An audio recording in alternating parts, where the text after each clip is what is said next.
Et salut tout le monde, on se retrouve pour la toute première vidéo de la formation de Fabric.js. Fabric.js, qu'est-ce que c'est? C'est tout simplement une librairie JavaScript qui va vous permettre de vous donner un certain nombre de fonctionnalités et d'outils nécessaires pour pouvoir faire du HTML5 Canva. Le HTML5 Canva, c'est tout simplement une page blanche qui va vous permettre de pouvoir dessiner des triangles, des carrés, des rectangles et d'avoir vous apporter d'autres types d'outils nécessaires pour pouvoir faire du dessin sur une page blanche toute libre. Pour le coup, en fait, si vous commencez à faire du Canva en faisant du HTML5, vous allez vous rendre compte quand même que vous vous retrouvez assez limité en termes de fonctionnalités. Vous allez tout développer par vous-même si vous voulez créer en fait un outil assez puissant pour répondre à vos besoins. Sauf que là, imaginons que là, vous avez très peu de temps, vous avez besoin de développer votre outil assez rapidement dans votre entreprise, et vous n'avez pas le temps de pouvoir le développer, de tout apprendre le HTML5 Canva pour pouvoir créer votre outil. Grâce à Fabric.js, en fait, vous aurez juste besoin de suivre cette formation pour pouvoir développer un outil assez puissant assez rapidement. Fabric.js, vous allez vous apporter en fait un certain nombre de fonctionnalités déjà toutes prêtes, tout comme de pouvoir ajouter du texte, des rectangles, des triangles, ou même de pouvoir importer vos images, de pouvoir faire des événements, etc.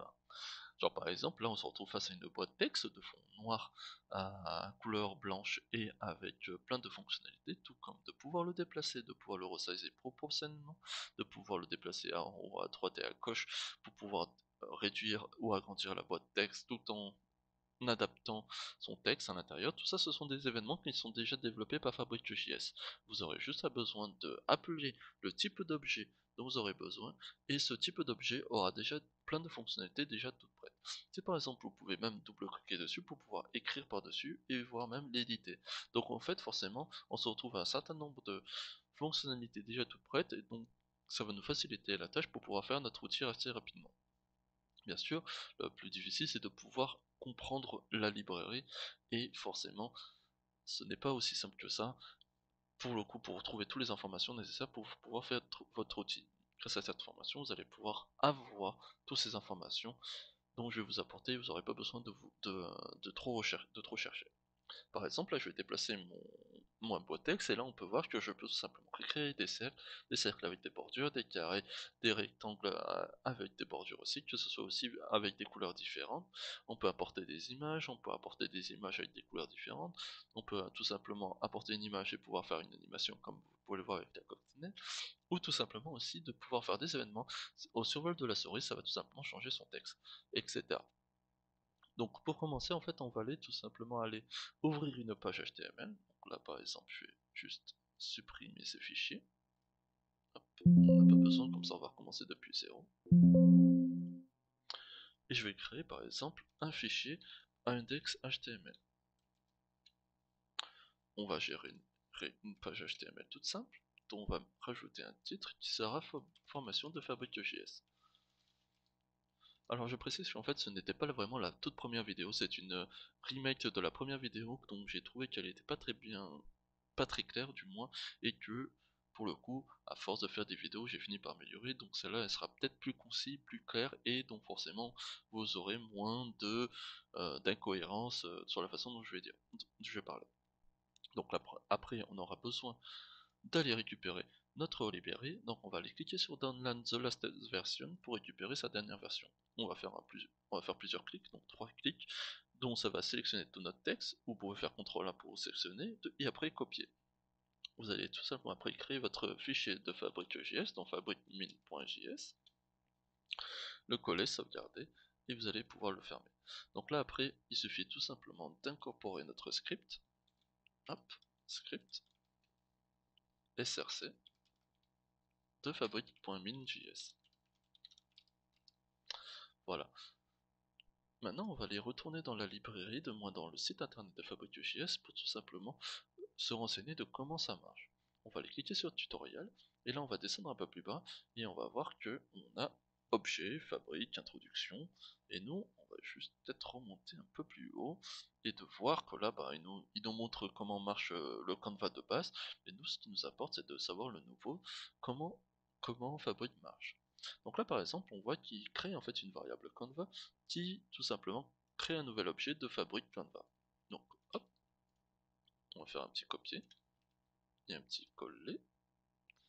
Bien sûr c'est du script JS, hop là. Et là il nous dit Pour créer un objet rectangle, il suffit tout simplement de faire la variable rect, vous pouvez l'appeler comme vous voulez, hein, ça n'a pas trop d'importance, est égal à new fabric rect, donc là en fait c'est de type rect, et là en fait on va lui préciser plusieurs propriétés. Ces propriétés en fait on peut voir qu'il y a la gauche, ça top son contenu, enfin sa couleur d'objet, sa largeur de l'objet et sa hauteur. Alors, le left top, qu'est-ce que ça correspond? Comme par exemple, là, on peut voir que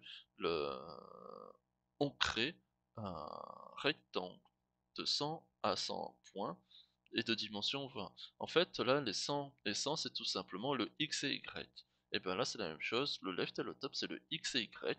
Mais c'est vu qu'en fait, je pense que vous avez déjà fait du CSS, Fabric JS part du principe que pour pouvoir ne pas perdre les développeurs, ils ont repris un peu le code CSS pour que ce soit plus clair. Et donc forcément, le left et le top, si vous mettez à 100 de left, ça va déplacer votre élément de 100 à gauche. Si vous mettez de 100 de top, ça va déplacer votre élément de 100 depuis le top, depuis, depuis votre hauteur initiale, vous le déplacez de 100 et ça va partir sur le point initial. Si par exemple le point initial est en haut à gauche, alors il va déplacer à 100 à gauche depuis le point initial et de haut à gauche de 100 depuis le point initial. Le point initial, vous pouvez le changer, que ce soit en haut à gauche, en bas à gauche, en bas à gauche, je veux dire là, en haut à droite ou en bas à droite, etc. Et vous pourrez même plus tard, au fil des vidéos, si vous suivez toujours, de pouvoir mettre le point central au milieu. Et à la fin, on lui dit, rajoute-moi mon objet. Donc par exemple, là, on va faire un petit copier-coller.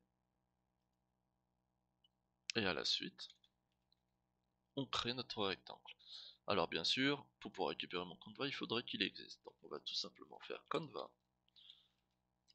Et on va lui préciser qu'on aura un width de 500 pixels. Comme ça, ça fait un bon canvas, une bonne feuille de dessin. Et un petit width de, allez, on va mettre 400. Donc là, je vais rafraîchir, je vais ouvrir ma page. Là, ici.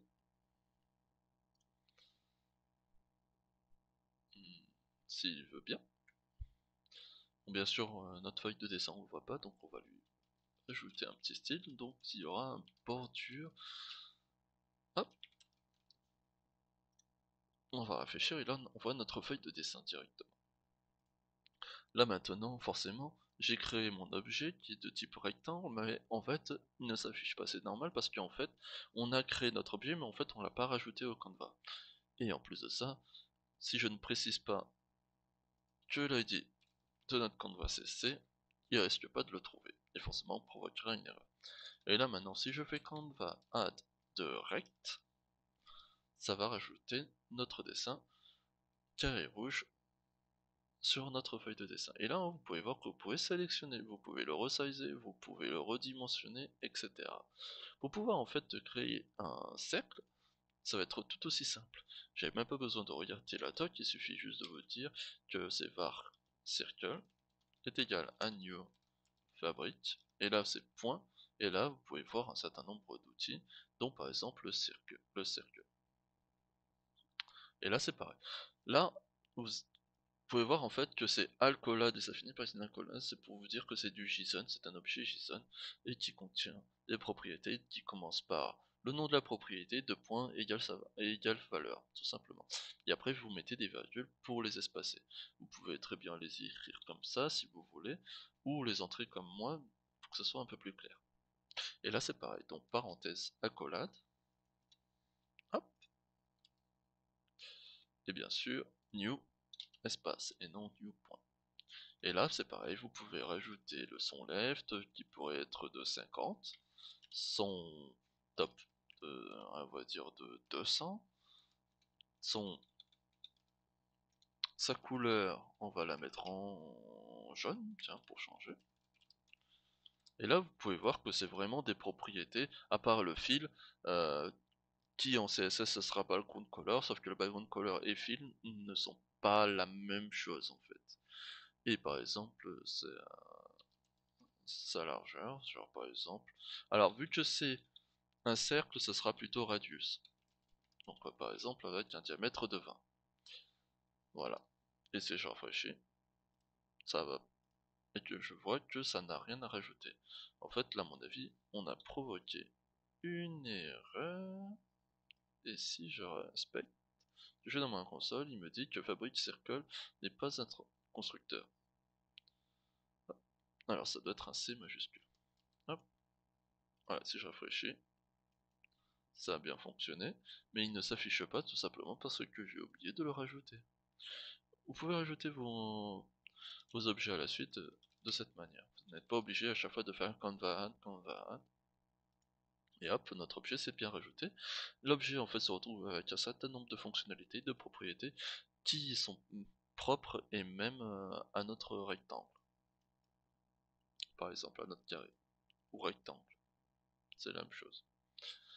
Et après, vous allez pouvoir créer un objet de type triangle. Triangle new fabric. Triangle.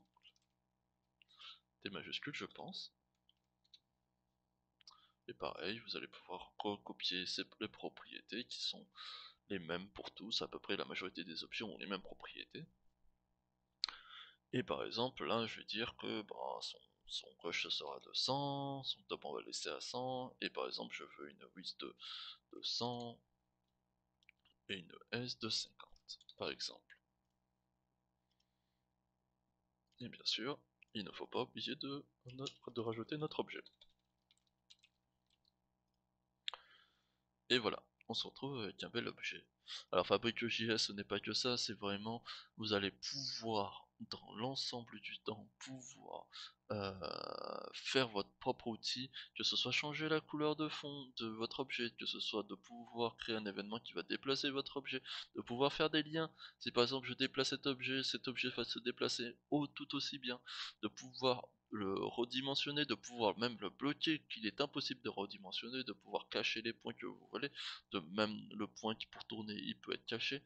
Bref, Fabric.js vous apporte un grand nombre d'outils qui seront assez puissants pour pouvoir répondre à tous vos besoins. Voilà, j'espère que cette première vidéo vous aura plu. Elle a été plus courte que la toute première que j'avais fait. Je pense que j'ai laissé encore la toute première vidéo que j'avais fait précédemment, même si je fais beaucoup de et je saccade un peu à chercher mes mots, je ne sais pas trop quoi dire. Là, je pense que ça a été un peu plus clair et j'espère que vous allez tout aussi bien l'apprécier. Je vous apporte pas plus d'informations parce que vraiment j'apporte toutes les informations nécessaires dans les toutes prochaines vidéos. J'espère que cette vidéo vous aura plu et que ça va vous motiver à suivre la suite de cette formation. N'hésitez pas quand même à laisser un petit commentaire pour ceux qui ont du mal à comprendre parce que j'ai peut-être été trop vite, peut-être pas assez concis. N'hésitez pas, je réponds assez rapidement. Donc, je vous remercie, à la prochaine.